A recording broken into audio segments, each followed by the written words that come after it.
Good evening, everyone, and welcome to this program. I'm afraid it's rather bad news. A program brought to you by the Bali together with our colleagues at the NIAS, Lisbeth van Vliet and Annemarie Samuels. For many of us, death and disease are difficult topics to discuss, and that's exactly why we are going to discuss this tonight. Every year, more and more people get diagnosed with incurable forms of cancer or other incurable diseases. And scientists expect this figure to steadily rise over the upcoming years. It's up to medical professionals to share this news, this bad news, with their patients. But are they enough equipped to do this? And is there even a good way to tell people that they are dying? That's what we're going to discuss tonight with the help of doctors, patients, and other experts in the field. And we have 3 panel conversations and 2 performances, so it's packed, but I will make sure that there's enough space for questions from the audience in the end.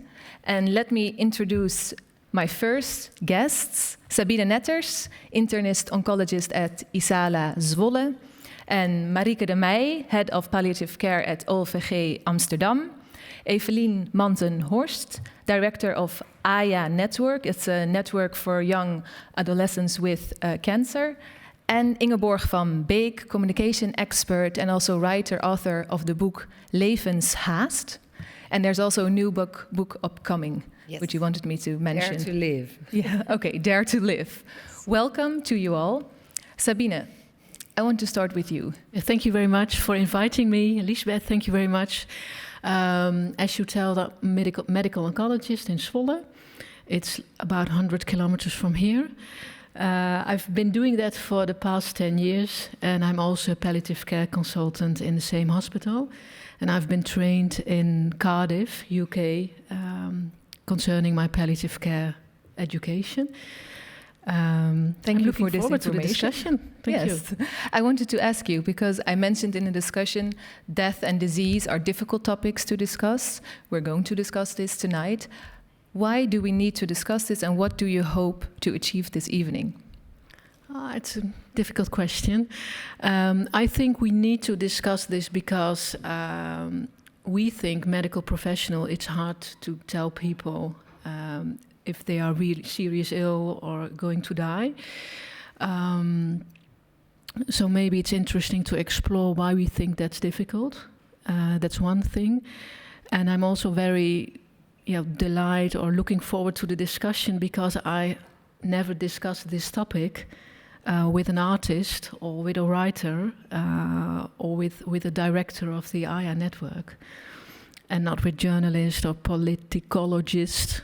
So I'm very curious to your opinion, as well as the opinion of the audience. Okay, let's see. I'm also curious. Yes. And if we're talking about this bad news conversation, as an oncologist, how often do you have to tell people that they have an incurable disease? Well, almost every day. Every day? Yeah, pretty much every day, because patients coming to me by a surgeon or a urologist, because they have incurable disease. Most of the times they know a little bit of the disease, but not very specific. So I'm actually the first one to tell them they are not going to be cured. And yes, and how do you approach this? Like, is there a fixed set of steps to do this, or how do you tell people this news? How do you bring it to them? It's not a fixed step. I discussed this this morning with a colleague of mine, a hematologist. There's no fixed protocol, I think. So we are educated in the Netherlands as if there is this fixed protocol. But I don't think there is, because every patient is different. So I always try to explore what they already know. So I ask that. What did the previous doctor tell you, and how do you think about that? And then you can a little bit feel what they already know. How do they talk about it? How do they inform me? Is it difficult for them to talk about, or are they very open in it? And that's when I adjust my communication. You have to sense like what kind of person it is and adjust your talk to. Yes. And the conversation is one part, but it's of course a whole process that someone is ill. So what about the next day? Do you call people and ask them how they are doing? Yes, not always. Why not? Because lack of time. That's, I think, a valid reason, or a true reason. An honest reason? Or? Yes. Daily practice. But if I see a patient for the first time, I almost always call them the next day or the next week, just to check in whether they understood what I told them. Yes. Is it? Evelien, I want to go to you because you lost your husband to a brain tumor. Can you take us back to the moment when his oncologist told you and your partner that he was going to die? Mm-hmm. I mean, how was this? Yeah. That moment of sad news rather than bad news. Sad news was told us 8 years ago. And it was September 33, 4:30. The final diagnosis came from major brain surgery. And Peter was turned out to have a malignant brain tumor, the glioblastoma multiforme. And of course, that news was for him and me and our 2 young boys an earthquake in the midst of our happy life. However, the brain neurosurgeon told us the diagnosis very technically. It was a primary brain tumor of the highest degree in the prefrontal right part of the brains. There was luckily 95% debulking during the operation. And we also are told what was going to happen after the operation. And however, he told us Peter couldn't cure it. But we also were told that we are very, very lucky. Peter was young. Peter had a healthy lifestyle. He was happy. And it was 2014. And because with next generation sequencing, the entire DNA of him could be unraveled and mapped, and it was giving results to targets to treat the tumor. And that was very lucky also for Peter. And that very optimistic conversation and communication gave us, in fact, false hope. And of course we went along with it. Everything was focused on treating the tumor. Mm-hmm. And no one was taking care of Peter and our family. And what should have been done differently? Well, from that moment on, I thought no one mentioned the word death or you are going to die, but we are taking care of you. No one said it in the first moments, in the first months after diagnosis and treatment. Whereas it was clear that he was going to die? Yes. Of course, doctors, me, myself, nurses did know that living with glioblastoma is 1 year or half. Not more. Not more. And Peter finally died 10 months after diagnosis. Mm-hmm. So you wanted, actually, if you look back, more honesty in the conversation? Yes. And from that moment on, I thought focus on possible treatment without a reasonable chance of being a survivor gave us every time false hope. And then I thought what we need was not next generation sequencing. What Peter needed was next generation care. Care to carry us, what you are telling us. Mm-hmm.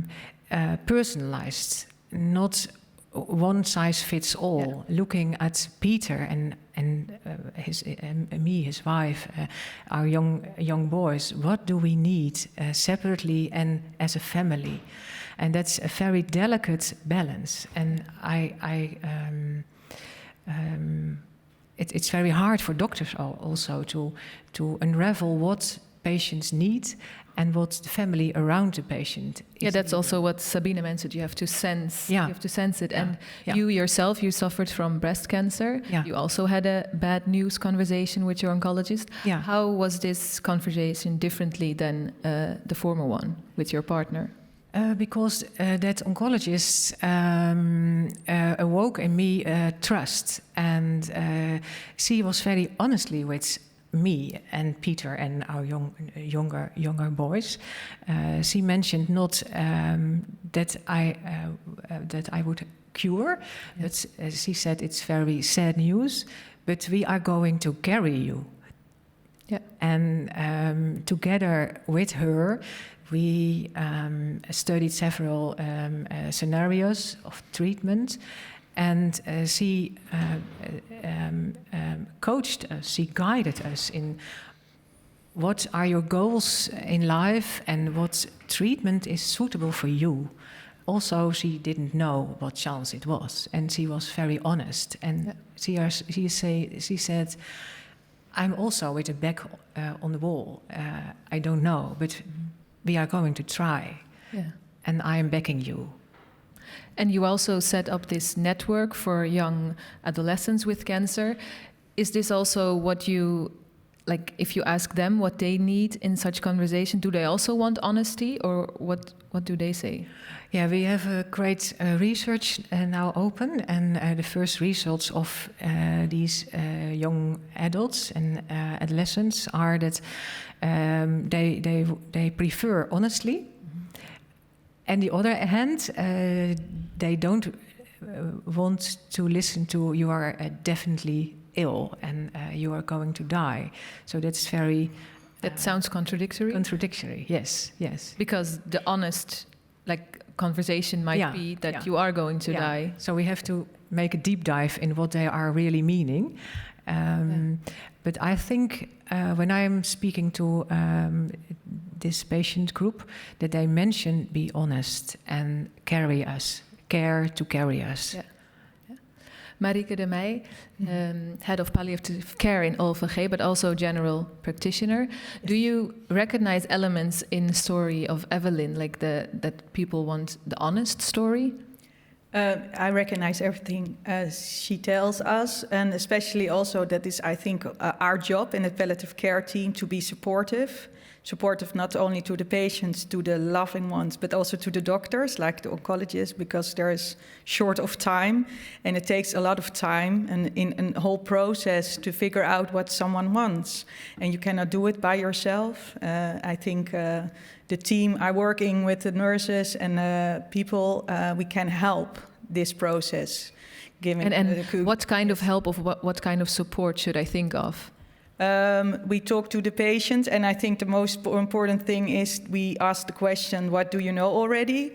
And what did you understand, or what is told you, and what do you want to know more? And I think that is the head of the matter, what we're talking about here. That we always ask, what do you want to know? Yes, because I think there is a big range of people who want to know everything and people who don't want to know anything. And we have to be sure if we are clear that we understand the patient well about that. So there are also people who say, I might be sick, but I don't want to know any detail. I don't want to know if I might die or not. Yes. And then you don't share that news with them. Yeah, that makes us nervous, because in Holland we are really fond of the idea that you have totally aware of everything, so you can make your own decision, and you have to you can only make a decision when you are totally aware of everything. So if you want to have another chemotherapy, you have to know what your chances are. But some people don't want to know, and there are cultures everywhere in the world. But they also live here in Amsterdam. They don't want to know because the patient is not allowed or it's not suspect to know, but the family does. So the family makes the decision. Okay. So can you give an example of how this goes then in such a conversation? Yeah, that is mostly in Muslim families where they don't want to take the hope away in general. Mm-hmm. And they think you don't get the patient too much stress, so the family takes care of that. Okay. And that's totally different when the way we, like the Dutch, the real Dutch, think about it. You as a patient has to know everything. So there is we have to be very mild and humble about our situation. We have to find out how is the situation is, and it's not only the patient, but it's a whole family surrounding who wants. Maybe also different in the family what they want to know. I think we're also going to talk later about if there's enough attention for this and also for cultural differences during trainings and studies. Yes. I first want to go to Ingeborg. Hi there. Last but not least. In 2013, yes. you were diagnosed with a brain tumor. And you also had a bad news conversation. Yes. But this was already 9 years ago. Yes. And you just told me, actually, I have a bad news conversation each half a year. Well, it's not always bad news. Okay, there's also some good aspects. No, I get an MRI, I get a scan every half year, so it's half-half. Sometimes I get good news, sometimes I get bad news. The problem, the challenge is that I have an astrocytoma, grade 2. The good news is that it's slow growing. Yes. The bad news is that it's like, I always explain to my friends that it's alfalfa, so it grows into your brain. Mm-hmm. Yeah. As for me, it's into my emotion regulation center, so I'm a bit loose in my behavior. So that's why I can look at it in a positive way, because I would if I'm taken into a hospital because I suffer from epileptical seizures, and then we are in this department with all kind of brain damage, and we actually have a lot of fun. I don't dare to say that, but it's like, yes. Well, I was raised with the idea that there is one thing sure in life, and that's that we're all gonna die. Yes.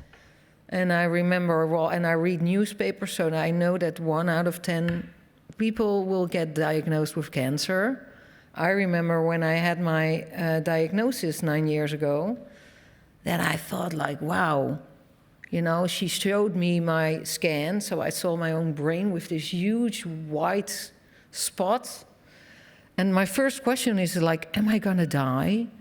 Mm-hmm. And my neurologist told me like, well, we will all die, we're all gonna die, but you will die a bit sooner. So then I realized my first reaction was like, bucket list, do everything. I wrote a book, it's called A Rushed Life. I had a tattoo on my arm which says, Dum vivimus vivamus, let us live while we live. I kind of ruined everything because I was in such a hurry. But now, 9 years later, with all those good news, bad news, I had radiation, which is, it helps to, the tumor kind of like stopped growing. However, I have memory loss, headaches, motor impairments. It's so... I don't know, but still my second book will appear 17 May. There is, after my last scan, which it was not too good, the news was not very good. And I realized, like, I have to write a book about, the feeling that you want to live, that there is so much to live for. So it's called Dare to Live. Which is kind of like, everybody needs to live every day and enjoy every moment. I have to, not smoke. They're 8 and 10, which is not, they're kind of grown up. They they already understand that their mother will, my son, we have open conversations. Mm-hmm. My son will ask me, during breakfast, he's asked me like, so what do you want? If you die, Mama, would you like an avatar in Minecraft? Or would you like a statue? Or maybe you want a grave tomb with Rip Ingeborg on it? I'm like, well, I might want to have that tomb because you can visit me with a flower. He said, well, No, it's open. We enjoy the moments we have, and that's the kind of like, I don't like carpe diem, and I will not get another tattoo, but it's what it's like. Yes, sorry. And you're also at the same time a communication expert. Well, yes. So I had to slow that down. I don't have the strategic overview. You know, before, years ago, I would enter a boardroom and think like, oh, God, this is going on. I would have my great piece of advice ready. But now I look at those people and I'm distracted by hair, or I'm like, oh, those shoes. No, it's a joke. You also told me before, like after 25 minutes, I'm gone. Yes. So I So that's neurofatigue. Maybe you know the word. It's like I used to be a Porsche, and now I'm an old-timer. Yes, I'm an old-timer. But I ask you the communication. I ask you the communication question because I wonder, what would you advise to doctors, to oncologists, when it comes to this bad news conversation, like from your own experience? Well, whoever had training in communication would say, you know, bring the bad news right away. Bring it up immediately, everything on the table. Yes, but that's what they explained to me. You're not going to be cured. You're immediately in your department. Palliative, what's the word? Care. Yes. And, well, I went through, you know, in order to accept that, I decided to work on it. So I went to this neuropsychiatric. There is this special, you know, they have special psychologists, and I went for acceptance and commitment therapy, which is, you know, a kind of, you know, in those therapy sessions you learn to embrace life as it is, including death. If he was here, my psychologist would say, you know, if the bus is not there yet, don't lie in front of it. Which is hard, because I'm always at the bus stop. Whenever, especially when I have those MRI scans, I'm like, oh, this time I'm going to be so. But it ruins the now. So it's, you know, I don't want to sound like Eckhart Tolle, but he was right when he told us that there is only now. So yes, enjoy it. Sabine, if Ingeborg would like be your patient, I think you would sense like, okay, I can share everything, I can tell her everything. We would have a great conversation. I think we would have a great conversation. But I would also have a little bit the urge. Yes. Maybe it's very wrong and very paternalistic, pronounce it right? Yeah. To check on you whether you are actually aware of the fact you're going to die. You are, because you tell us that your son is making this graveyard. Don't forget, you will, you know, you have an aggressive disease in your head with a negative prognosis. But then still, you know, they told me like it will, as from now on, you will go this way. You will never go up again, statistically. But and then I asked her like, so, but maybe the rules don't apply to me. But she's right, because I can feel it's getting worse. Yeah. However, I try to accept that, and you know, we move along as a family also, in the fact that you get used to it's weird, you know, and I think also that you're bound. In the beginning, I would say like, if I have to wear a diaper, then the doctor has to come and get me out of here. But then, you know, I'm not wearing a diaper. But it's true that when my speech is now getting worse, it's also because of the radiation. And my kids and we would laugh about it. I tell them this sprookje. Fairy tale, Yes, Kootrapje en de boze wolf, die door het los bliepen. And they will laugh. They're also I won't like tell the whole fairy tale here. Yes. Evelien, when we talked during dinner also about some space for laughter, about humor, which you also mentioned, and you came up with this word, tumor humor. Yes. You have to explain this. Very familiar with Because I ask it cancer because patients. it's a very serious topic. It's heavy. So yes, I wondered, like, where is some space for humor? And you immediately said, yes, of course, humor, tumor humor. Yeah. So I recognize it with you. And maybe cancer patients all have that special gene dominant, tumor humor. And I think humor and laughter is maybe the basis of our existence.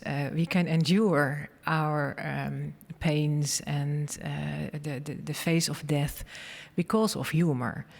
Very small, and well, it helps you to go all the way. To accept as well. To accept, and it's an opposite of false hope. And I've learned that hope has two beautiful daughters. Mm-hmm. Maybe you know the phrase, but hope has two beautiful daughters. One is anger, how to deal with this and how to cope with this and how it's going. And you can be angry when you are facing death. But hope has also another daughter, and that is courage. Courage and laughter to make things better than they are. And I think that is what we have to learn in hospitals, and when we are carrying care for people, make it holistic, ask the question, who are you and what do you need and what your family needs, and then you will carry on together till the end. Would you agree, Marike, that humor needs also, there should be room for humor in conversations, in bad news conversations with patients? Is this something you take into account within the palliative team? Now the patient is in the lead over there, because I don't think you have to start as a doctor with a joke. No, I don't think that's a good idea. No, I think you no. Hi. No, I prefer that you have to see and watch if you can make jokes with the patient, and you have to be a relationship with that. I think you have to be careful with that, and maybe as a general practitioner, where you come at home and you see more people at home, also maybe it makes it easier to. Make jokes again. What I want to say, I hear a lot of good things, and like for us, the helpers, we have a sort of a helper syndrome, and we become working in a hospital and GP, and we are very confused if we meet people who have cancer or another incurable disease, and I don't mind at all. So we get very restless when we discuss this in our team, and we say there's not a problem at all. The people, they know they will die, and they are okay with it. Okay. And there are not so many people, but there are. So this is also, there's also a big... we also a great factor in the whole communication, how we think about how to deal with disease. A lot of doctors find it very difficult to bring the bad news, but then we all stand up and we say, we will help you. And we have to be careful with the help. What do they need? And we have to use our ears and our eyes and take time to be sure that we do the right thing. And do you find it difficult yourself? The bad news conversations? No, yeah.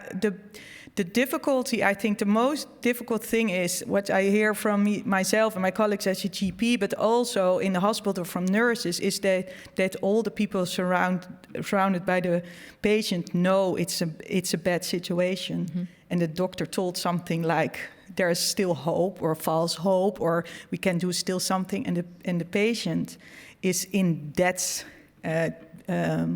he goes along with this doctor, and we start again antibiotic, we start another chemotherapy, or we just try to go abroad, maybe also to another country, to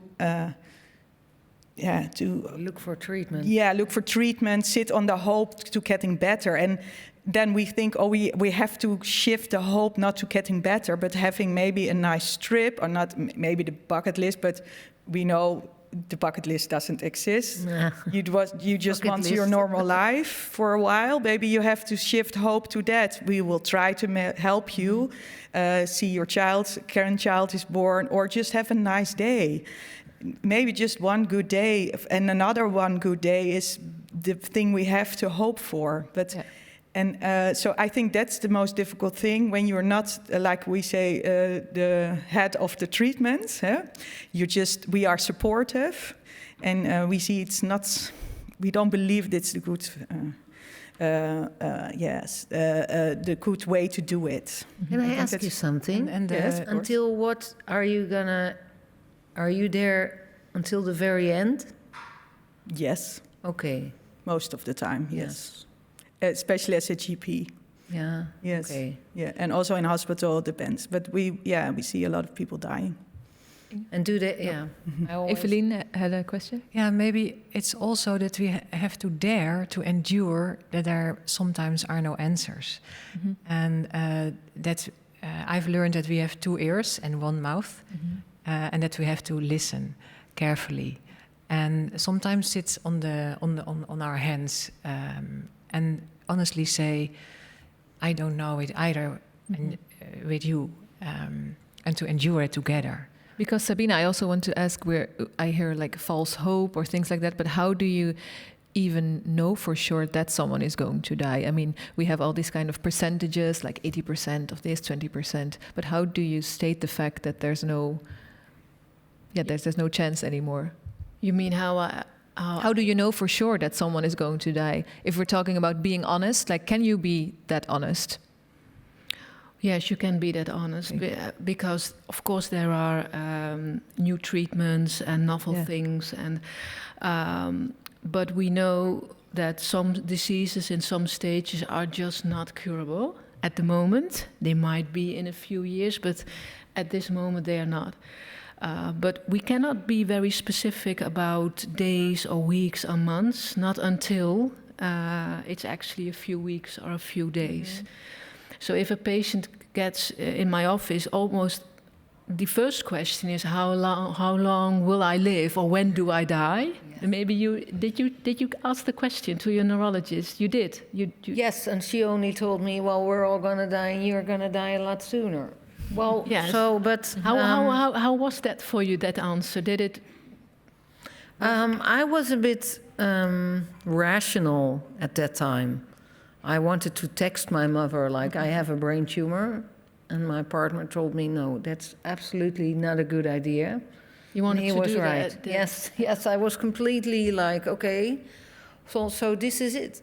What I really like, and what I would advise all GPs or all neurosurgeons that have to share the bad news, is that I have a good relation with my specialists, and we will always have a discussion, you know. We discuss quality versus quantity. So, for example, I have some chemo left, and right now I would say no chemo. I will enjoy the time I have left.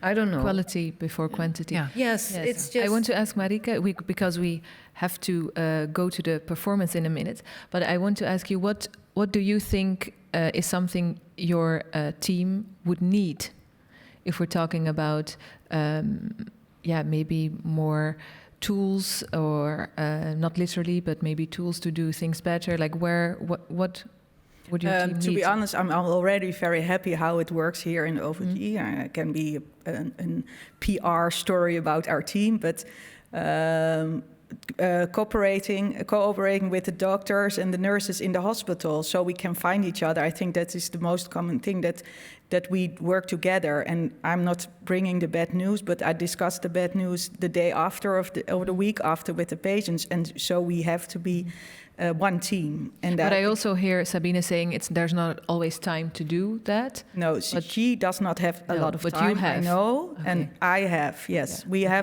We can sit an hour by patient, and we can discuss. We can go home. We do a lot of home visit, so we see how it goes at home. That's also very important. How they live, what is important for them, and we come back. And it sounds maybe idealistic or maybe perfect, but I think that is the best combination you can have.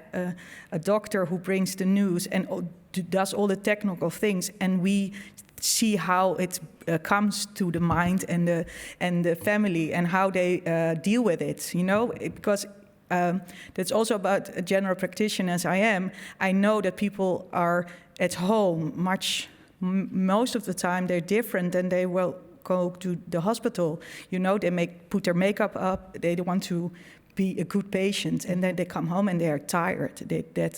They're tired, and they don't think. Maybe most of the time they maybe didn't realize, or they didn't understand, or remember what was said. So we can help it with them. And that's the most important thing. We have to do it together. I want to thank you. I want to thank you all. Sabine stays with us, and we are moving on to the next performance. I want to thank Eveline, Marike, and Ingeborg. Thank you for sharing your expertise and experience. And we're going to listen to Lotte Schouwer. And she is the author of Overlijdensberichten, Obituaries, wherein it's about the death of her partner Michiel, and he died from a brain tumor, and it's also about the grief that followed. So let's listen to Lotte.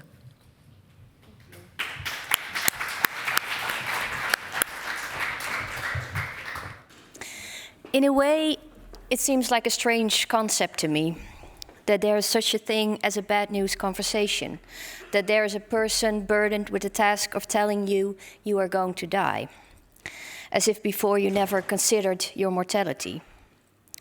It reminds me of a conversation I once read about. I don't know if it ever really happened or if it's just a great story. It's a talk between two women in a hospice. One is lying in the hospice bed, knowing her days are numbered. The other is visiting, or might be the nurse, and asks the woman in the bed, "What is it like to know that you are going to die?" To which the woman in the bed replies, "What is it like to pretend you're not?" We're all dying, all the time, and yet I know the experience of someone who is terminally ill is a completely different one from someone who is not. I know my boyfriend hated it when his friends would tell him that they could get hit by a bus tomorrow and die just as well.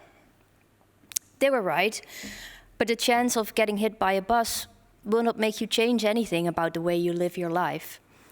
Having an advanced cancer diagnosis will. I know from experience, life after the verdict is significantly different. Life after the verdict is convincing my partner that buying a new washing machine is worth it, even though he might not be able to use it for more than a few months. It's him being annoyed that I had my hairdryer plugged in next to the sink, while his hand-eye coordination was really at a point where this could become a risk. It's me shaving his head from then on, because it had become too big of a risk to let him do it himself. It's laughing really hard when one day someone rang the doorbell unexpectedly, and he fell out of the bed in the rush because his balance was steadily declining. That wasn't the last time he fell out of bed, but it sure was the last time it was funny. But what do you know? It was nothing I'd ever done before or knew stories about. It is having conversations about who is going to adopt his dog, who is coming to the funeral, and what unbearable suffering means to him. We talked. His fast approaching death was not a taboo for us as a couple or the other people closest to him. And because of that, the 4.5 months between the bad news and his death were probably the most meaningful of my life. I asked someone else about their experience with life after receiving the bad news. Someone whom I shared a lot with in the aforementioned months. This British woman that I had met online for reasons unrelated to dying boyfriends had gone through a very similar experience. We were both 31 years old when we lost our partners to a brain tumor, a lot of brain tumors tonight, and their deaths had only been a few months apart. But while our stories seemed so similar, her answer to how she experienced the final months post-diagnosis made me realize there are so many ways to go about this. When I mentioned the dilemma of the washing machine to her, she confessed that she had tried to convince her partner to still get a baby together. She thought that the prospect of a child would give him another reason to live. And she told me they actually never talked about death, not after the diagnosis. She was too busy convincing him and herself that the worst-case scenario was not going to happen. Hearing her story and looking back on mine, I realized the first silly example I came up with to illustrate my story, the washing machine, is an illustration of my fortune. The washing machine conversation was probably one of the first of many in which he let me know I'm going to die, and therefore certain decisions have to be made. And so we did. I'm honored to be here tonight, even if it's only for these two stories that are both equally valid and real. I believe that speaking about that is always an improvement, and the bad news conversation is an ongoing one. One about death, love, decay, dreams, pain, hope, and therefore about life. For someone in the audience tonight, I might be the voice that resonates, and that's an important point to make, I think, because you don't have to be a palliative care specialist to start this conversation or to keep it going. If you look for it, there are many people out there who try to give words and images to these experiences of love and loss. Back then, I know I wanted scientific information about dying, but who knows, if it had been more readily available, there could have been a form of art that informed and guided me. We can all play our part in making it easier to speak about death. You'll still die, but it will make that potentially extremely lonely last phase that can feel like no one has ever gone through it before a whole lot less alone. Thank you.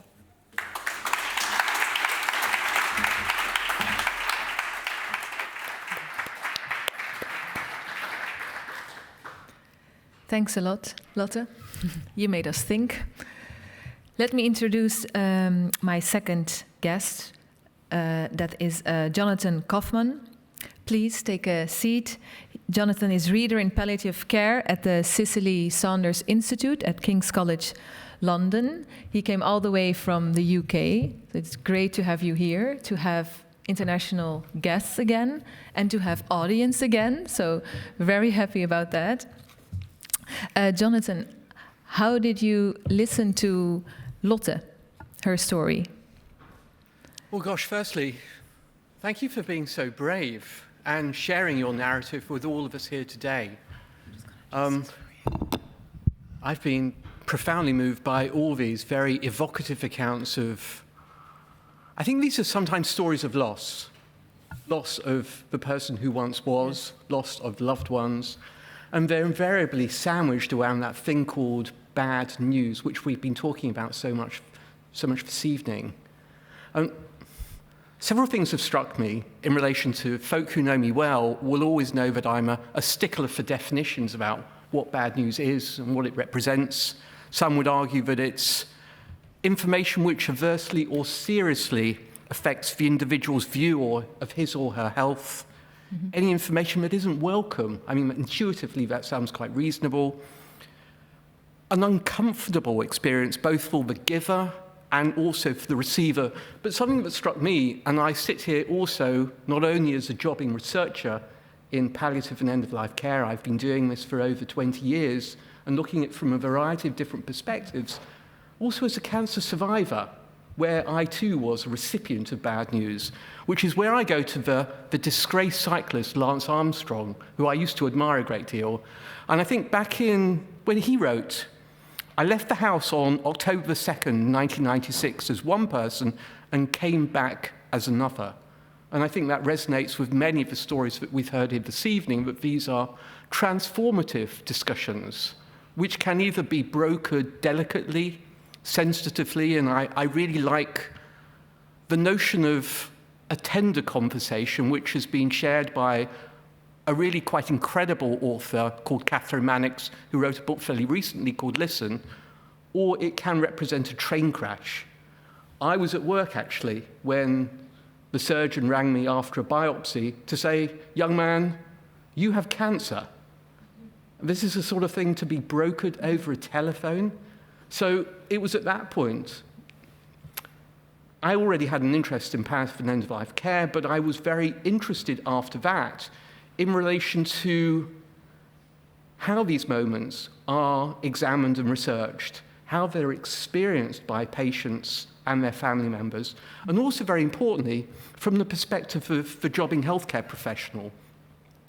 Because something I'm terribly aware of is that there are issues of moral injury in relation to not being able to engage in these conversations in a way where we go back to this notion of it being uncomfortable for the giver as well as for the receiver.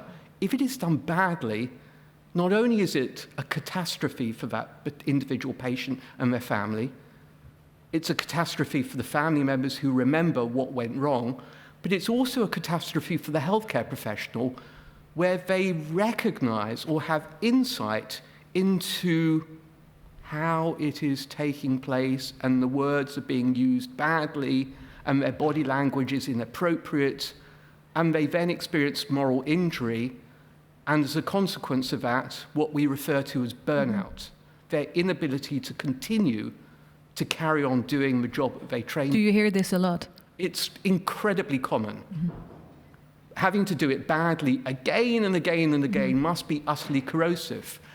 And I'm very mindful of two very eminent doctors, one called Susan Block and another one called Diane Meyer, who talk about the manner in which a conversation is very similar to a surgical operation in terms of the setting in which that conversation takes place, and the tools that are used by that surgeon are akin to the scalpel.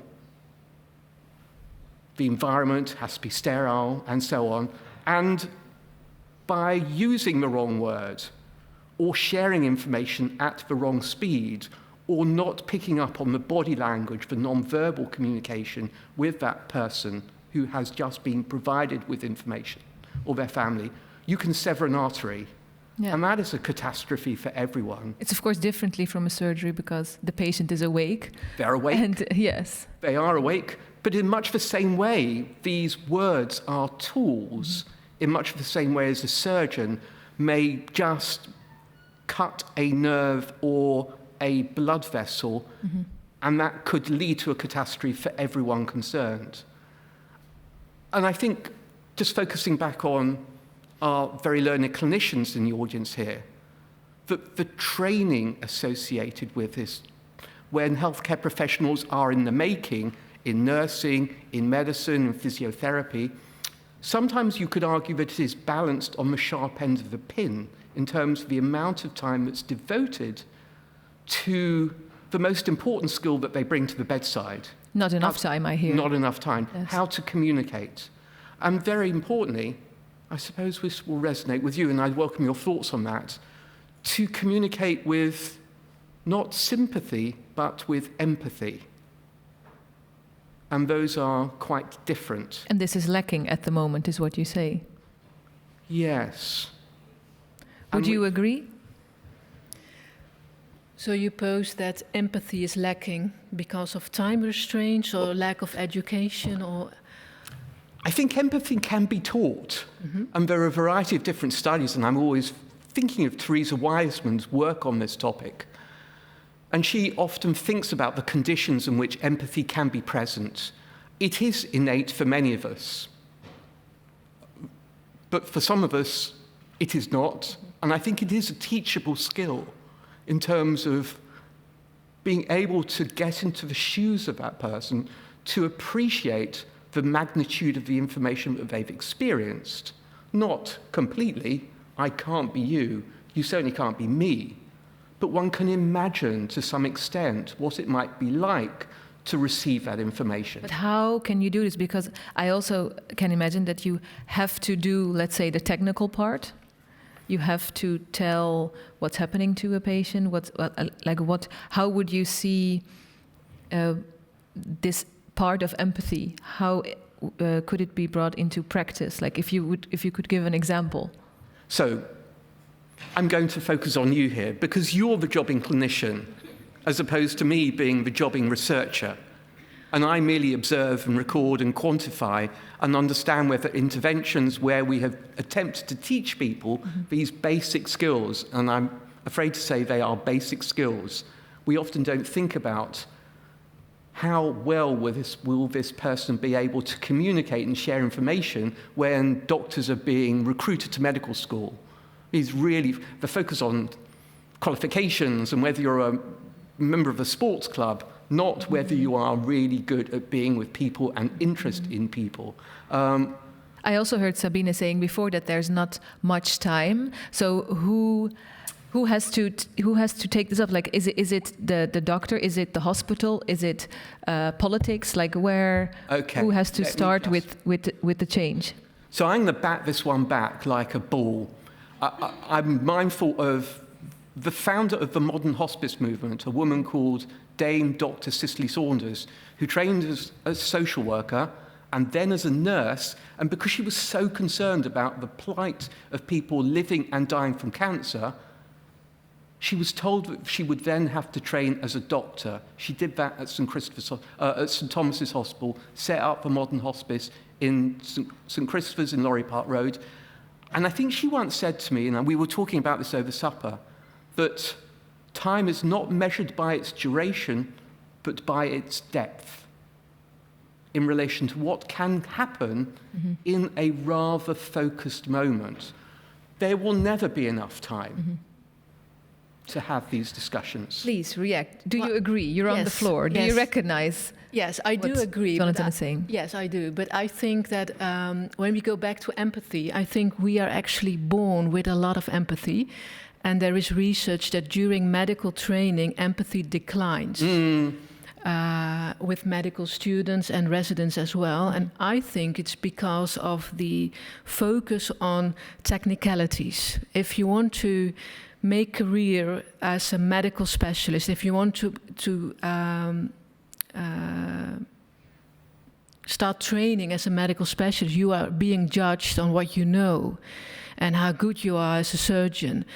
So it's an advantage not to show empathy. I might be a little bit overreacting right now, but that's what I think. It's not judged as being a good doctor in your education if you are very empathetic. Like, do you understand? Yes. So,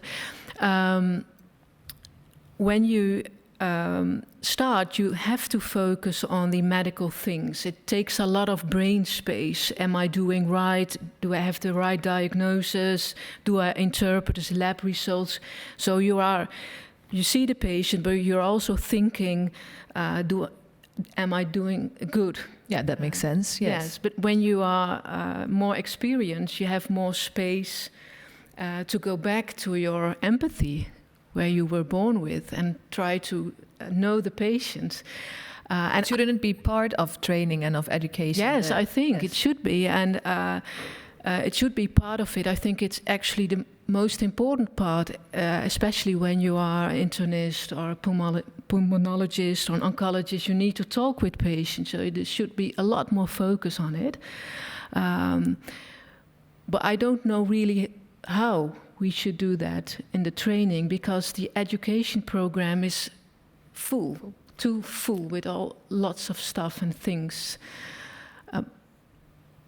Is there even space in the program to talk about empathy and, to make it a bit broader, to talk about death and dying?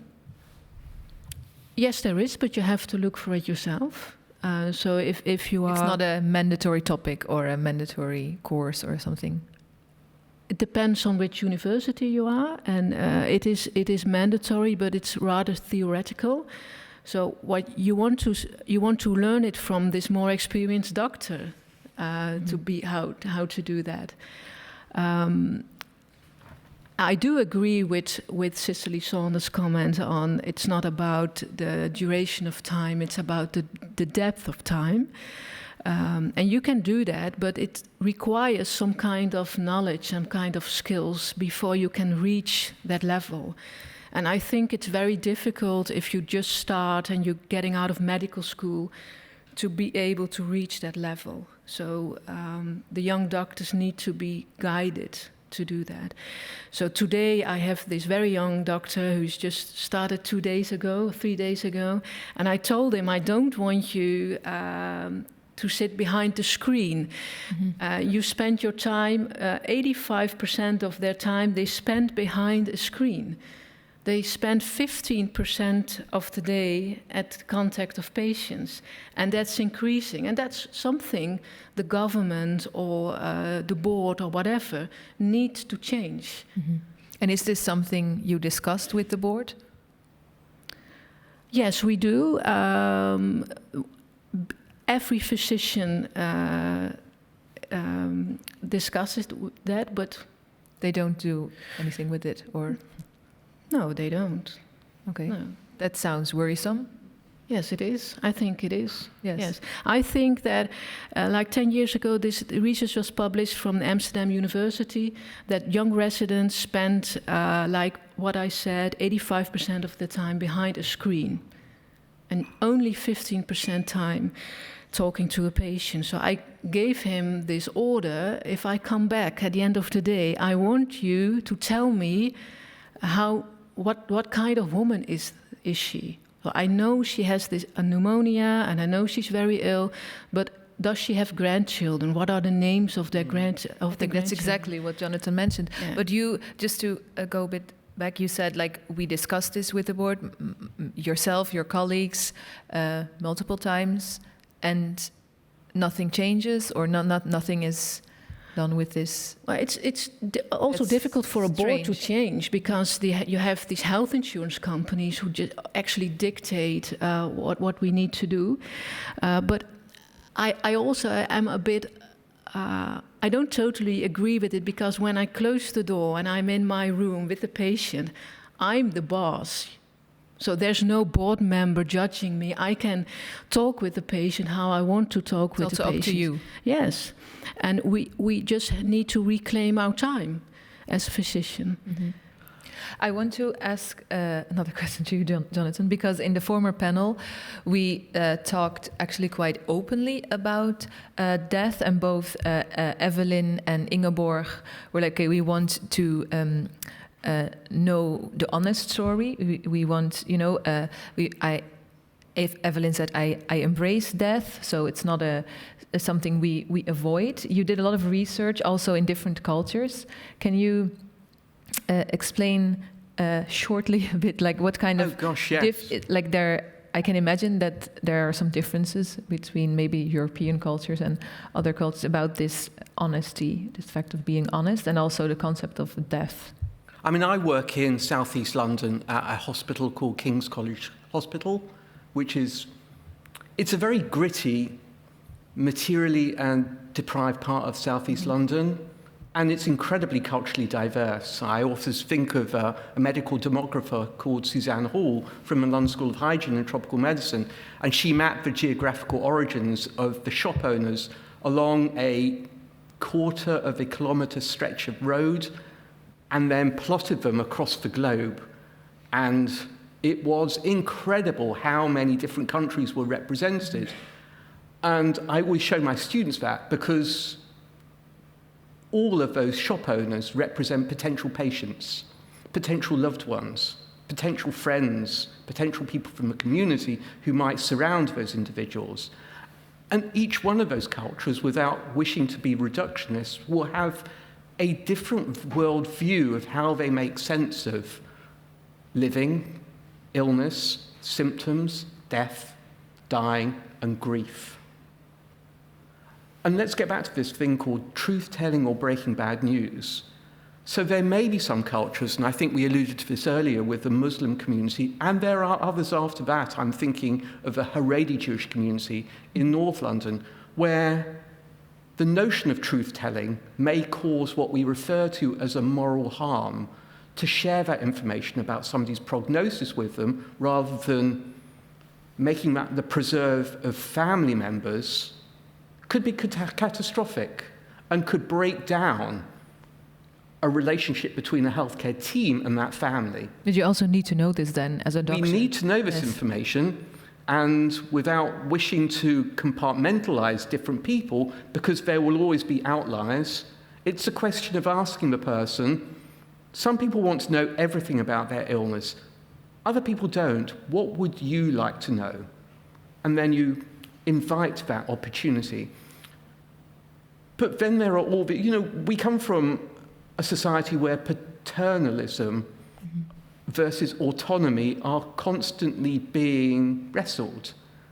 This notion of autonomy where we give the patient and their family an equal share in providing them with information and interpreting that information, saying, well, what would you want? But in some communities and some cultures, that may not be the case. So we're often mindful of, do they want to know? Should we tell? And then, of course, going back to the 1970s, where many people were not told they had a catastrophic prognosis, and the family members, we were the ones who were the preserver of that information, in order to maintain their hope. And these are tricky situations. Again, we go back to this notion of moral injury, where the healthcare team have been trained and have been surrounded by a philosophy of care where it is reasonable to share information, even if it is bad news, with that person, so perhaps they can then make arrangements. We were talking over supper about this thing called advanced care planning or anticipatory care planning, where people can think about their future, the decisions they need to make beyond the horizon, as well as those in the immediate future, if they lose mental capacity, if they lose their decisional powers to think about the future. And we often talk about... You ask them to make a plan together. We make a plan. Where would you want to be cared for? Where would you want to die? What would you want to happen to you if you experienced a particular problem under these circumstances? Would you not want for something to happen? We talk about advanced directives or advanced decisions to refuse treatment or do not resuscitate. But in certain cultures, this could be what we call anathema, to think about the future when maybe it is only Allah who will make a decision about whether that person will live or die, and protecting them from that possible reality will cause a harm. Do you think we talk enough about death at a societal level? This is a really timely meeting that we're having here this evening, because... You have 1 minute to know. The Lancet Commission published a report just last week, first authored by Dr. Libby Sarno, on the value of death. And I ask it because we talked actually openly about death in the former panel, but I don't have the feeling that, at least in the Netherlands, this is a daily topic at a societal level. Two inconvenient truths. We all die, and the second inconvenient truth is we don't talk about it. Yes. And as a consequence of that, it is unlike sex, and we're in Amsterdam where sex is freely available and can be bought in a shop. Sex or death is the last taboo that we refuse to grapple with. In 2022, against a backdrop of a global pandemic where so many people have died and so many people have grieved for those individuals. Yes, Sabine, you studied philosophy in a former life. Please help us out. No, the only fact of life is that we're going to die. Why is this such a difficult topic? I mean, it makes sense that no one wants to die and not wants to lose their beloved ones. But why do we avoid this topic so much? And maybe also inside the hospital, but also outside the hospital. I asked my son, and he's 12 years old, I asked him, why do you think it's hard to discuss death? And he gave this very simple answer: because you don't want to die, you want to live. So I think that's the answer. you don't want to die, you want to live, and therefore you just put it away, so then it's not there. Marike, still in the audience, said, well, maybe it's not that big a problem. I think we in the Netherlands do talk about dying and death, maybe more than in other societies. And in a hospital, being an oncologist, I have to discuss the topic. And because maybe there are other physicians in the audience, I'm not quite sure, because what we didn't mention is that we do have this obligation, being a physician, not to do futile treatment. So I like the concept of shared decision-making, but asking a patient, do you want to be resuscitated if there is no chance of any survival as a resuscitation or not a qualitative good life, maybe that's not a question. It's just actually a statement. It cannot be done. Do you understand what? So by shared decision making, again, I like the concept, but if the pendulum swings too much the other side, I think you put too much responsibility to the patient or the family. Absolutely. So they might get the feeling that I'm the one who needs to decide what treatment my father should undergo, because the doctor asked me, what do you want me to do? Mm-hmm. So that's the other side. So we have to address death, and we have to address that there is thriving to a good dying is also very important, and that might be to stop a treatment or not to start a treatment. Yes, I discuss death quite often, and I don't really experience that it's a difficult topic. Cicely Saunders, you mentioned her before, she made up this great sentence or mind thought, hope for the best, prepare for the worst. And that's a very safe question. So you can explain to the patient, we hope for the best, but we also need to prepare for the worst. Mm-hmm. And that's very safe. They understand. Even the patients who do not want to discuss death, or you can still explain, but I understand you don't want to discuss it, but I actually need to know a little bit. What do you want me to do if this is going to happen? Mm-hmm. Because your wife or your kid or your mother needs to know as well. And then they'll understand, and you can discuss quite frankly and open and quite safely as well this topic. I'm going to stop you here. We are going to talk further, but we have a small interlude, another performance by Dr. Ann Rios, and she's the principal investigator and head of the imaging center of Princess Maxima Center for Pediatric Oncology. That's quite a mouthful. She and her team developed a unique imaging technique to visualize tumors in 3D. So let's take a look at this. Ann Rios, the floor is yours. Thanks. Can I have? Yes. Okay. Hi, everyone. So, thanks for the introduction. So today I would like to immerse you into my world of cancer research using microscopic imaging data like that one. So, the driving force of my science is visualize the unexpected. And since I started my scientific career, I've been passionate about light microscopy and advancing 3D imaging technology. And this is very exhilarating for me because it allows you, doing this type of imaging, a new type of imaging, allow you to visualize cellular process like no one did before. So it has a strong discovery potential. And the focus of my team is to develop further 3D imaging and what we call multicolored 3D imaging, where we are able now to visualize several cellular features at the same time within the same tumor. And with that, you can obtain this kind of images here that is actually a very colorful brain tumor. And we use it to really try to decode this mess that you can see here and try to understand better tumor heterogeneity. And such technology has been used by us already to identify novel population of cancer cells.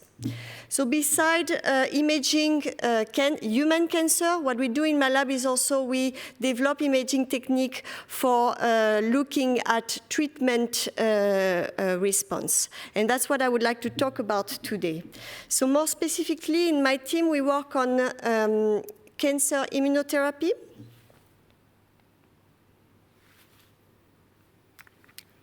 Sorry, guys. So we work on cancer immunotherapy. So I'm sure you all have heard about cancer immunotherapy. What is cancer immunotherapy? Is about so the idea behind it. So it's one of the most promising arm of treatment for cancer that exists for now. And the idea behind it is that we boost the body defense against cancer. And this defense, they are made of immune cells. And you see this little guy here with a sword. And what we do as researchers is that we try to define a new strategy for this little guy to become better at identifying sorry, guys. Next slide, maybe. To identify, so we have this little guy here by engineering it to become better at locating and targeting cancer. So although it's a quite promising therapy, type of therapy, there is still quite a lot of, it's quite a limited, still the efficacy of such therapy is still limited, and we are facing quite a lot of challenges. One of them is to, for instance, identify which immunotherapy will benefit which population of patients with cancer. The second thing that we for now have a lot of difficulty with is to predict treatment efficacy in a patient-personalized manner. So that's why in my lab we try to develop models and technology platforms that allow us to study the mechanism of action of cancer immunotherapy in a patient-personalized manner. So here you have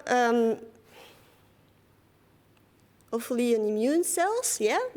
So this is a real immune cell, so that's not the little guy, this is a real one that we image with a microscope. And what you see is that this cell is quite dynamic, yeah? And you see why is she dynamic? It's because she's looking for her target, she's looking for the cancer cells.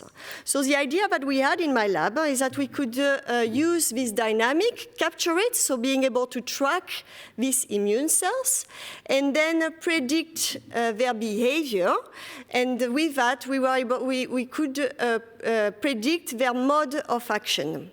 And as I told you, we wanted to do it in a patient-personalized manner. So to do that, we turned into a technology that arose 10 years ago, which is named the Organoid Technology, yeah, these are these little guys here. So the Organoid Technology is a technique that allows us scientists to grow in the lab, in a dish, mini organ or mini cancer. And one huge advantage of this technology is that when you grow them in a dish, they retain quite a lot of the tissue identity from the sample they were derived from.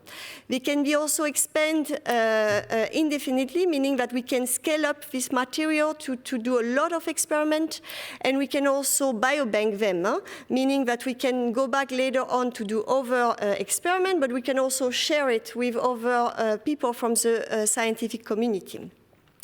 And this technology is one of the most promising for what we call personalized medicine, because basically what you can do is that you can grow organoid from every patient.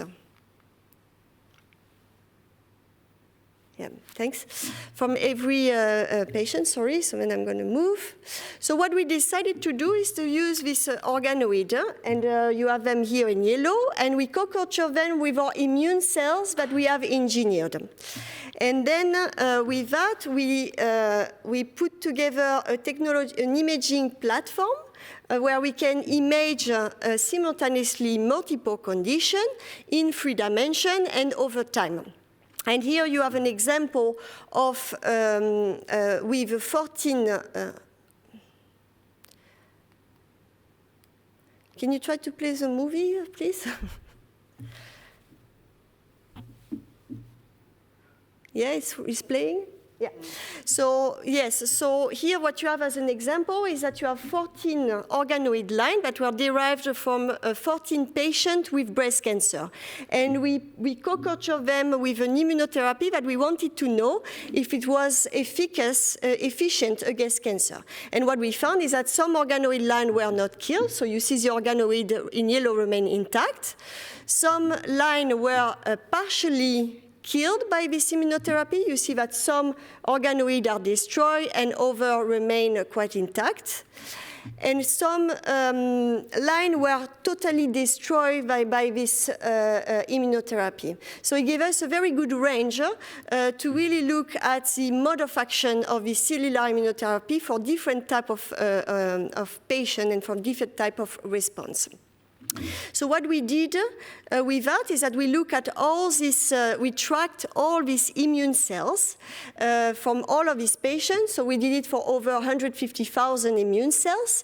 And then we use a machine learning-based analysis to predict, to classify these cells based on their behavior. And we obtained 9 clusters that you can see here.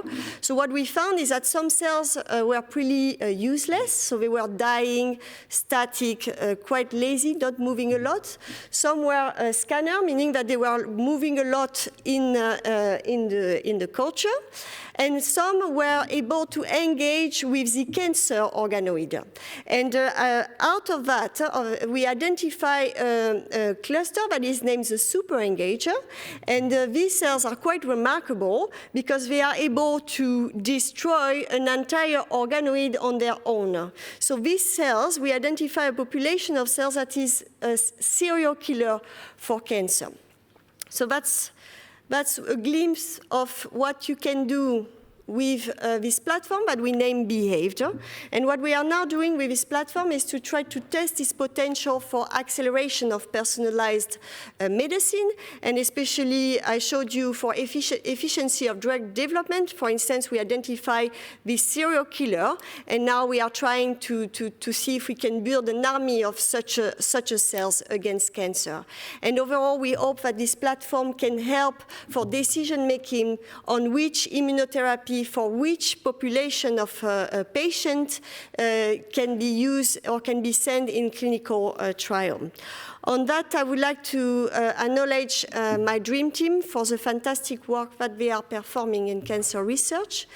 I also would like to tell you that if you're interested to learn more about this kind of cancer research, but also learn about sustainability. Can you press, please? Yeah, sustainability.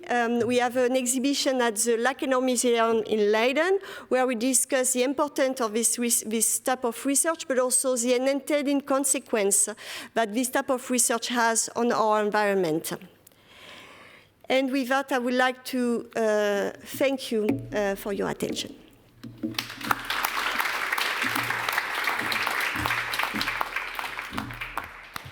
Thank you very much. And weird word to use, but there are some beautiful images, I think. Thank you, Andrios.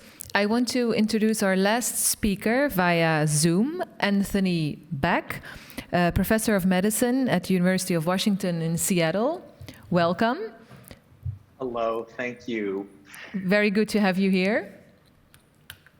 Could Great you see to be here, even virtually? Yes. Could you see the presentation of Andrios? I did. I saw it. And what do you think? Would these images be something that you could use, in your work, in your daily practice? Oh, yes. Well, I mean, I think they're useful in a couple of ways. One is that, I mean, they're clearly going to be useful to help design treatments for people in the future. But the other thing is all the new imaging technologies have turned into things that I talk to and show patients. And so I think it's only a matter of time as these more sophisticated imaging techniques are introduced that we will be in the position of explaining them directly to patients. So my patients now, they read their CAT scan reports. It's routine for me to show them the pictures from their CAT scans. And it's another way of making things real when very often patients are being told things, they're hearing this serious news, and they can't really see it. It doesn't feel very tangible. And so I think the pictures make things more real. And you're also co-founder of Vital Talk. It's an initiative that seeks to improve communications skills of clinicians. What do clinicians need, according to you? Like we're talking the whole evening about this, bringing the bad news, talking about death, empathy, cultural differences. But if you would like name a top three, like what do clinicians need? Yeah, so top three. The first thing is I think that clinicians need to be able to express their empathy in ways that are visible to patients because it helps patients feel known and feel heard. And what do you mean with visible? Visible meaning that they say things that patients can hear. A lot of clinicians think that they feel empathic, they feel empathy, and that is enough. But it's very helpful to say, I can see that you are really worried about this. I can see that you're sad. It seems like this has really been a big issue for you. And when clinicians say things like that, that helps patients feel heard, and it helps them take in more information. So there are studies that show that when clinicians do that kind of behavior, that patients leave with better retention of the information that they were given. So the empathy is one thing, and it's not just about being nice, it's actually important and functional. I think the second thing is that clinicians need to be able to boil down medically complex information into a simple headline. I call it a headline because I always think of it as I want to give a patient an alert about where is the story going. So that means I don't try to include all the detail into the first sentence. I want to give them the bottom line. You know, this spot on your CAT scan is cancer, for example, or the cancer has returned. And then I give them a moment to let that soak in, and then explain more. And different patients will need very different levels of medical detail, right? So I think the second thing is boiling down the information into a headline to start with. And then I think the third thing is to learn where patients have trust. Because actually, if they don't trust me or they have worries about the healthcare system in the United States, it turns out the distrust in the medical system is quite prominent. And so it's important for me to learn what sources of information people trust and for me to work with those sources so that I can enable patients to receive an accurate impression of what's going on. So those three things. Thank you. Jonathan, would you agree? Of course I'd agree. I mean, that was a simple answer, wasn't it? It's also okay to disagree. But it's also okay to disagree, but I was going back to this game, this ongoing theme that we've been talking about in relation to empathy. And yes, perhaps it can be taught, it is a learnable skill, perhaps it's a skill which decays if people don't engage with it. Back to your notion that you have to recognize emotions and to share that you can see that somebody looks incredibly distressed as a consequence of having had bad news shared with them. I think that is really important. And then communicating your understanding with that individual. But also, I suppose, very importantly, and this will go back to your point as well, which is about being non-judgmental en route in relation to how that individual is perceiving their situation. Yes. And seeing the world as others see it, and that's always the big problem. The other thing that I'm always mindful of is don't try and silver line a situation. And I think there's always a temptation to say, but at least is the word that I heard once when I was diagnosed with a stage 2A Hodgkin's lymphoma. But at least it's only stage 2A. The silver lining, it's cancer light, for example, was another expression that was used by a very good friend of mine who was a cancer nurse. And of course, I recognize that reality. But there's a bin load of emotions which I'm more focused on at that point in time. But I think you raised some really important points, which are, these are skills which can be taught. They should be enshrined within the medical curriculum and taken really bloody seriously alongside all the pathology, all the dissection, all the pharmacology, and so on. These are the basic building blocks of any healthcare encounter that puts the patient, let's not call them a patient, the person living with that condition, the patient rather marginalizes who they are. They are people with lives and loved ones and friends and hobbies and history and hopefully a future. But also, we've got to be so mindful of the healthcare professionals who are looking after them in terms of providing them with the clinical supervision and the debriefing after having done the brutal work that you may be doing on the coalface every day, so they are fit for purpose through Monday to Friday, and then, depending on their work regime, to be able to come back on Monday and do it all again. Do you think, Anthony, that clinicians have enough psychosociological support? Well, I think we are learning during the COVID pandemic that psychological support is thin, and it is very important to allow clinicians to sustain that work, because I do think it is a source of stress for clinicians. So I think what Jonathan is saying is right on, is that we not only need to recognize the impact on clinicians, but we also have to destigmatize it, because, a lot of clinicians feel like, wow, I should just be able to keep going and going and going and pretend like nothing is happening, right? And it's kind of a badge of honor. It's a point of pride to say that, oh, I'm not affected, I'm just going to keep going. And I think what that does is it trains us in a weird way, not to feel all those feelings, and then not to be able to resonate with a patient in the way that Jonathan was talking about. And it leads us to use defenses like, it's cancer light, which, from an oncologist's point of view, they're definitely, cancers with worse prognosis than better prognosis, right? That's a scientific fact.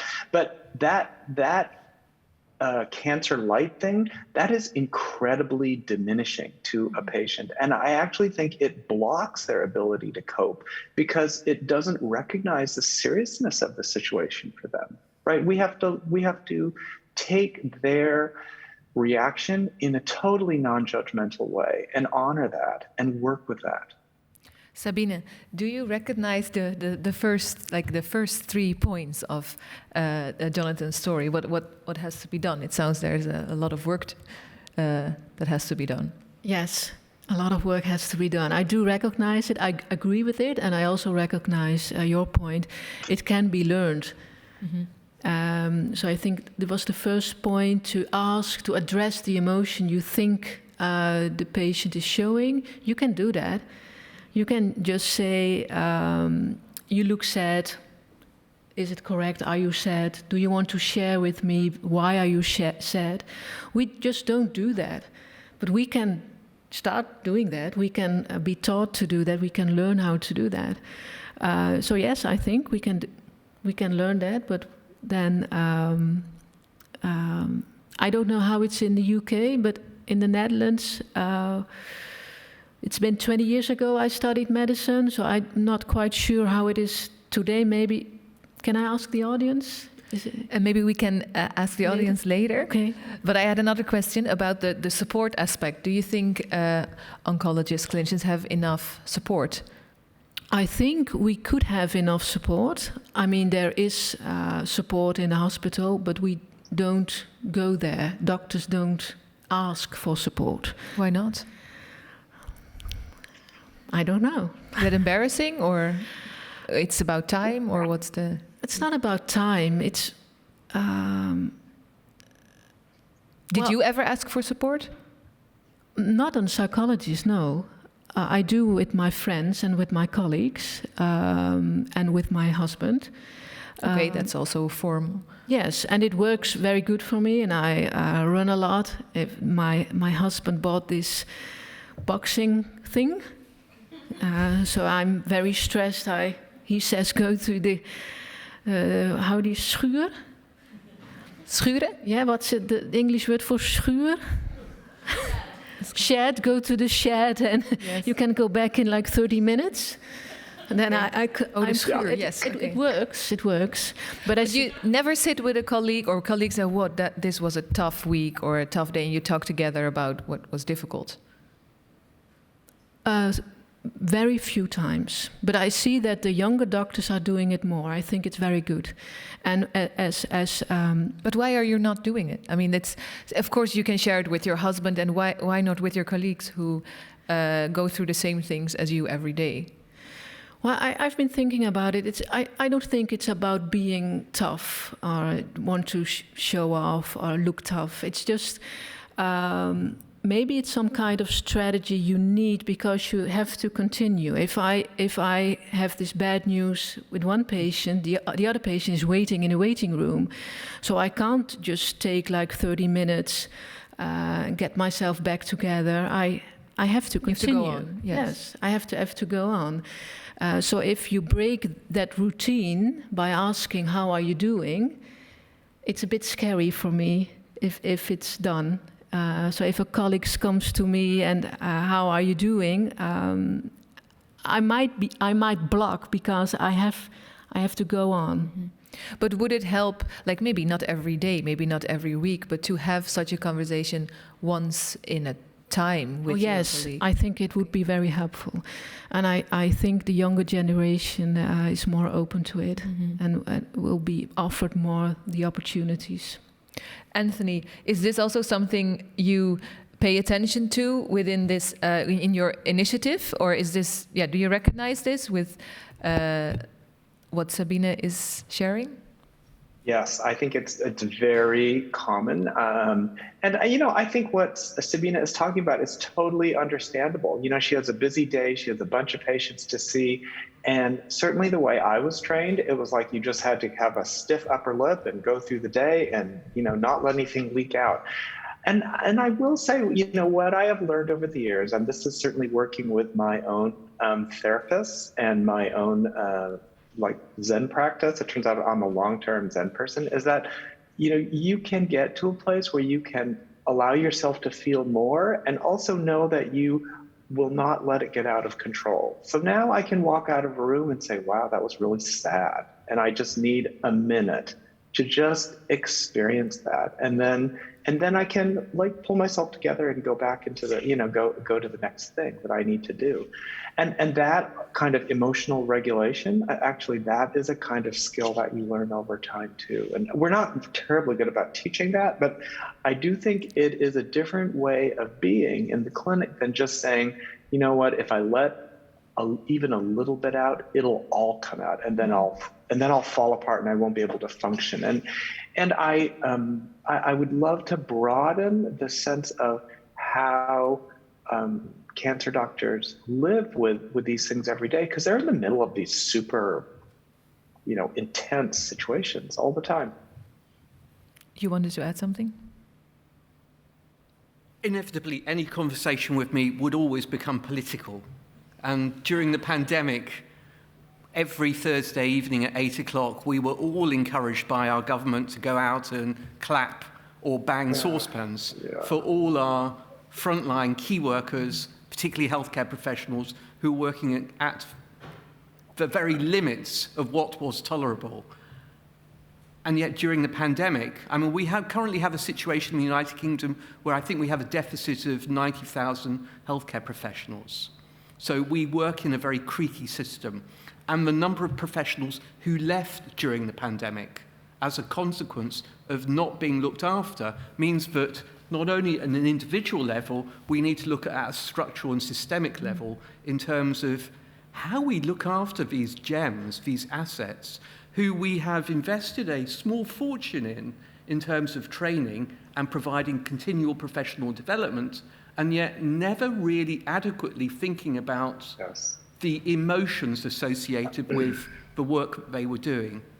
And that, one could argue, is criminal in terms of how we have put people in harm's way. Criminal's a heavy word. It's a very heavy word, and I think we could do it better. Many healthcare authorities, many hospitals did extraordinary things during the pandemic to look after their staff, but at a structural level, at a policy level, at a government level, we need to start to invest in these gems to a much more sophisticated level, particularly as we're living in a society where there are an increasing number of people going through the system now, older people living with frailty, with multiple morbidities. There are so many more opportunities to share bad news and do complicated care.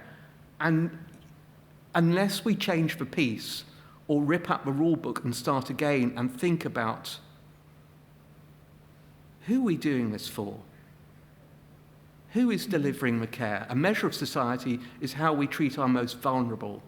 And who's doing that are these incredible health and social care professionals who are doing this care day in, day out. A brilliant book for anyone who wants to read it, and I'll stop my polemic there, is a book by Adam Kay called This Is Going to Hurt, who was a really young, bright obstetrician who was burnt out by a system that really didn't look after him particularly well.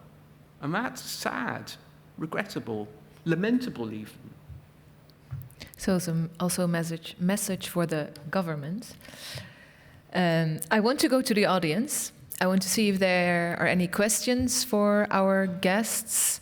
It can also be from the former panels, of course, if they want to answer. So please raise your hand if you have a question, and then Isabel will come to you.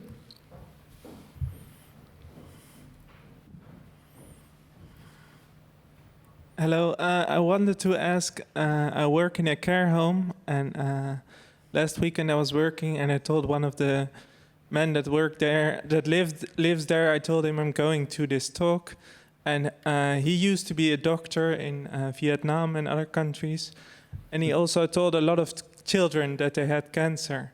And he and I were wondering if there is any difference now in how do you have that conversation with a child about when they have cancer. And to who do you ask this question? To everyone, I think. Okay, we can only choose one. Did you also have experience with this? No, I'm not a pediatrician. I treat adults, but I treat parents of young children. And in my experience, you need to be very honest with children because they know. They just know. So even from a very little age, they sense there's something going on in the family, that mom and dad are going to the hospital every week, that mom is losing her hair, something like that. So I always invite parents to bring their children. They hardly ever do, but I ask them, or I offer, you can bring your child, and I try to explain. And once I remember this conversation with two boys, brothers, and their father was very ill. He was about to die. And the mother asked me, could you please tell them, because it's too hard for me to do that. And one of the boys was just playing with his Nintendo Switch. He wasn't paying any attention to what I was telling. But the older one of 12 years, he was getting a bit annoyed with his little brother. So she says something about father's going to die. And the little one said, so it's game over. He doesn't have a next life. And he threw away his Nintendo. So he knew. I didn't need to explain, actually. He just knew. And that was kind of breaking point. so we could discuss after that. So you know your father's going. Of course I know. I know it from the beginning. So they know. Is that an answer to your question? Okay. Yeah. Is there someone else who has a question? Did we miss something in our conversations? Or maybe we captured everything. Oh, one here in the front. Yeah, hey, this is can be to Jonathan or Anthony or anyone really. We've earlier touched upon the fact that in some cultures or for some individuals, they would rather not know. So now we've heard really in the strong direction of they need to know, they should know. How do we empower people to know, but also find the balance with how do we not tell them? Mm-hmm. So how do you speak up for those who do want to know, but also be sensitive to those who don't want to know, who do not want to talk about it? Jonathan, maybe, for you? Or not? There are a variety. I mean, Anthony, you might know the paper by the two Emmanuels who talk about the different sorts of encounter in relation to shared decision-making. There are some who want loads of information. I might be that kind of person. I want to know everything about everything. I'm looking at the protocols. There are some where there's a kind of paternalistic type of approach. And then I think there's the third one, which is the kind of interpretivist one, where you share information and then talk through the pros and cons with that person in order so they can come to a decision with you that might be the most appropriate one. And I think it's a question, from what I have observed in our work, where it's getting a sense from that individual. But I'm going to defer to my clinical colleagues here because you're doing this stuff. I only watch it and count it or write about it. Yeah. You know what? I will jump into that. It's a great question. Thank you for asking it.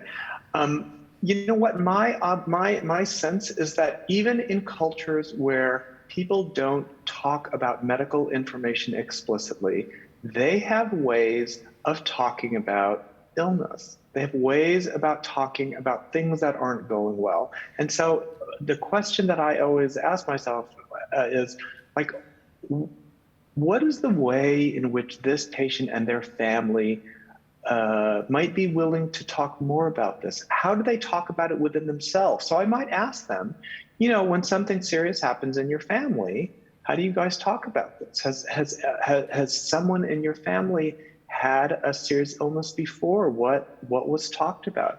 So, because I think it's important to distinguish a patient who doesn't want to know all the details and is willing to put some responsibility in someone else's hands, right? That's pretty common, from a situation where there's a family who wants to just protect the patient, the person with the illness, by not telling them, because they will feel better if there's all the nitty-gritty details aren't, you know, brought out, and the whole import, the sad import of it, is not understood. And so that's one of the things I think about: is the family trying to protect the patient, or is the patient from the kind of person who talks about these things in kind of an indirect way? I will also say that in the modern cancer system of care, it is very hard to get the best care without having some level of explicit discussion. And that's the other thing that I would eventually try to get to. I think it's important for me not to be the one who just confronts them and says, you have to do it this way, you have to talk about it this way. But, you know, my experience as a cancer doctor is it's very hard to get the best treatment unless you are willing to talk about it to some degree. Because, you know, cancer treatment is hard. You know, you just can't have all these procedures and treatments and really have no idea about what's happening to you. It actually causes a lot of suffering in the times that I have seen it done. Thank you. If there are no other questions, or yes, there is, here in the front. Thank you. This is all so fascinating. I was wondering, you were talking a lot about not being judgmental. And I just wonder, how do you deal with that? If someone has a completely different view of what you think is the right way, or how you would approach things, because it sounds very novel and very like, okay, that's very good, but I can also imagine that that's really difficult to practice in practice. And I think I'm gonna ask you first, Sabine. So you're asking how do you deal with if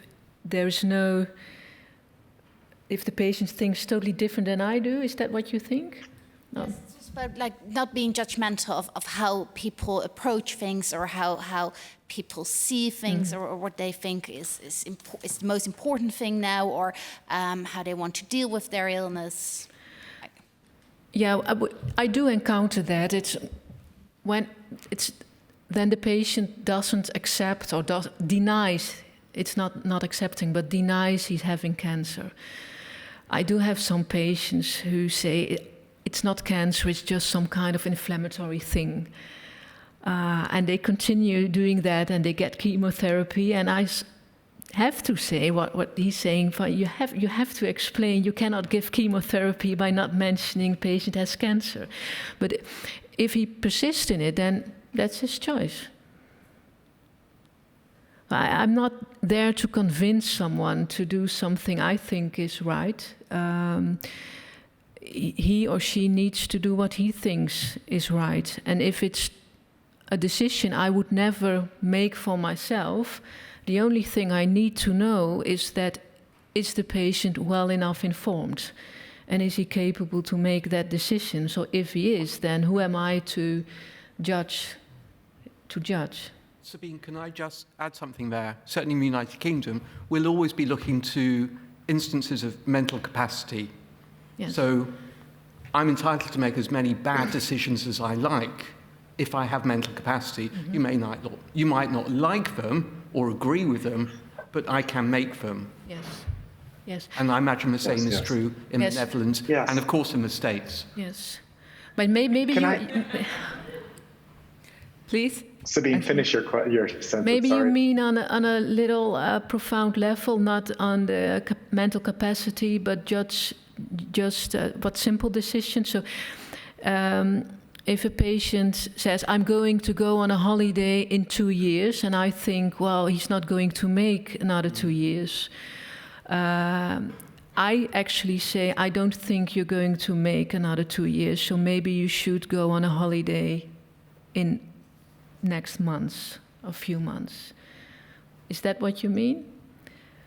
So not on the mental capacity, but more practical? Yeah. Can I mention one more thing very quickly? The other thing that I think about in those situations where a patient is saying something that I think is really a little crazy, right? Like, I want ivermectin for my cancer, right?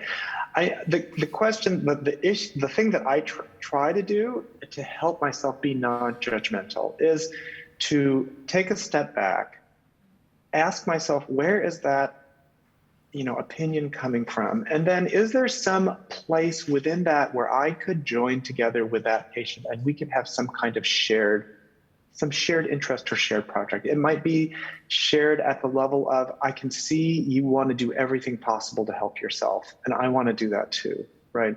It might be, I can see you're really worried about your husband or your spouse, and let me see what I can do with that too. So in a way, my idea about the non-judgmentalness, what I do to help myself is try to find a place where we are, in fact, together. And that helps me hold this other thing in a less mean place. Yes. Thank you. Before we wrap up, I want to ask the three of you a short question with a short answer. And I want to know what's, according to you, the one thing, if we're talking about the bad news conversation and the future of the bad news conversation, what's the one thing that should be picked up right now and brought into practice right now in an ideal situation? Jonathan, starting with you, 2 sentences. Resources and training. I'm going to leave it there. 2 words. Okay, resources and training. Anthony. Yeah, I would say training that gives clinicians practice and feedback. Okay, and who should pick this up? Like the government, the hospital, or clinicians I think it'll themselves? be a combination. I think in some places it would be the government. In some places it would be the hospital. In some places it might be, an advocacy organization that provides this. But I think the technology, the learning technology, is out there. I think the question is how do we get it to people more, faster, a little stronger. Sabine? Well, my first sentence is I agree with the gentleman, and I would add self-compassion. So you can, being a doctor, you can screw up because you're human, and that's part of the deal. It's more sentences now, but self-compassion. I would add that. It's difficult, and you have to learn. So you have to learn. You can make mistakes. We have to learn. Okay. We stop here. We covered a lot, maybe not everything, but I think this was just the start of a bigger conversation. And I hope that this is the first step to talk even more about this topic. And I want to thank all my guests, also the former panels, the 2 performances. I want to thank the audience here and also the viewers at home. And I hope to see you next time.